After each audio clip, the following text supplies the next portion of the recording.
Buenos días, cuarto domingo de Cuaresma y leemos el Evangelio de Juan.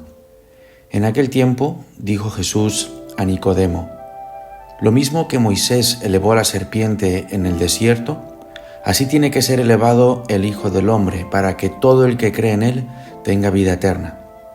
Porque tanto amó Dios al mundo que entregó a su unigénito, para que todo el que cree en él no perezca, sino que tenga vida eterna. Porque Dios no envió a su Hijo al mundo para juzgar al mundo, sino para que el mundo se salve por él. El que cree en él no será juzgado. El que no cree ya está juzgado, porque no ha creído en el nombre del unigénito de Dios. Este es el juicio, que la luz vino al mundo y los hombres prefirieron la tiniebla a la luz, porque sus obras eran malas. Pues todo el que obra el mal detesta la luz y no se acerca a la luz, para no verse acusado por sus obras. En cambio, el que obra la verdad se acerca a la luz, para el que se vea que sus obras están hechas según Dios. Hay algo más importante que la realidad que vemos, y es el modo en el que miramos, porque el cómo miramos condiciona lo que podemos ver. Puedo ir a visitar, por ejemplo, la Sagrada Familia de Barcelona y ver solo piedras, o puedo visitarla como en su momento lo hizo Etsuro Soto. Etsuro Soto es un escultor japonés de 71 años. Él era profesor de arte de la Universidad de Kioto, en Japón, cuando decidió viajar por Europa y en 1978 visitó Barcelona. Se quedó tan impresionado por la Sagrada Familia que solicitó trabajar como picapedrero.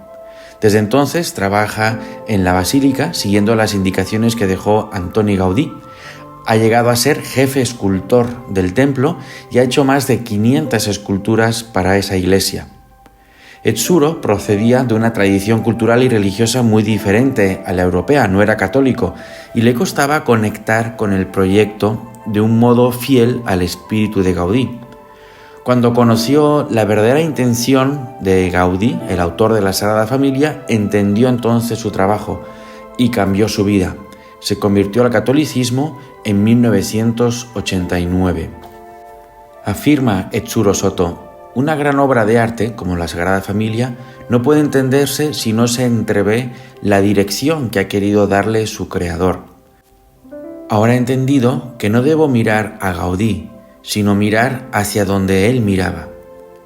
El arquitecto japonés no cambió su técnica, cambió su forma de mirar, la dirección en la que miraba, y su vida cambió por completo.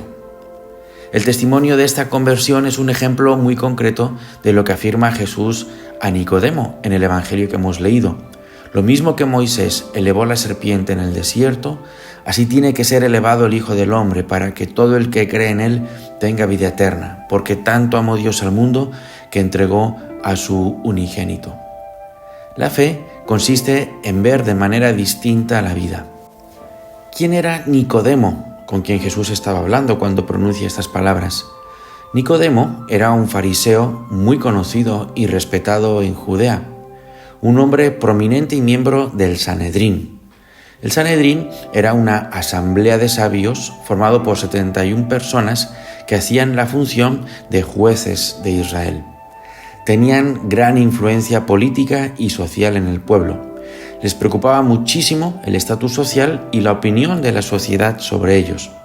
Pues bien, dentro de ese grupo tan selecto de judíos, Nicodemo era uno de sus mayores exponentes intelectuales. Nicodemo había oído y posiblemente testimoniado las obras que Jesús realizaba, y él estaba convencido de que solo Dios podía realizar obras así. Pero la creencia judía en un Dios único hacía imposible aceptar que Jesús fuera Dios. Su alma se debatía en un dilema y tenía que solucionarlo. En su interior luchaban dos fuerzas. Por un lado, como todo fariseo, le preocupaba mucho su reputación social. Por otro, era un hombre sincero, de buen corazón y que buscaba la verdad en la vida. Por eso se entiende que quisiera encontrarse con Jesús para dialogar serenamente, pero que lo hiciera en la noche, sin ser visto.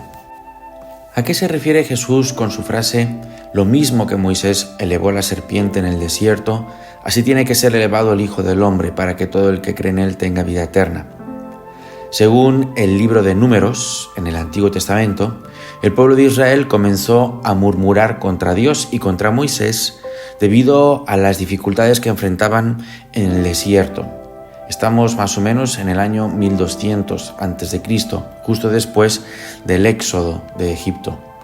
No entendían por qué Dios los había sacado de la tierra del faraón Ramsés II y les había llevado a morir de hambre al desierto. Entonces aparecieron unas serpientes venenosas que comenzaron a causarles muchas muertes. Desesperados, los israelitas clamaron a Moisés por ayuda y Dios le dio a Moisés una solución inusual: construir una serpiente de bronce y elevarla en un madero, y todo aquel que mirara a la serpiente de bronce sería sanado de su mordedura y viviría. Utilizando esa imagen del Antiguo Testamento, Jesús se refiere que cuando Él se ha levantado y puesto en alto como la serpiente, es decir, crucificado, todo aquel que lo mire con fe, todo aquel que sepa mirarlo y entienda por qué y para qué Jesús está en la cruz, verá su vida de una perspectiva nueva, la perspectiva de la vida eterna. Descubrirá que Dios es amor, porque tanto amó Dios al mundo que entregó a su unigénito para que todo el que cree en él no perezca, sino que tenga vida eterna.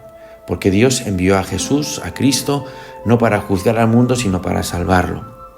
La palabra fe, para un hebreo, es mucho más profundo que la simple adhesión intelectual a unas ideas.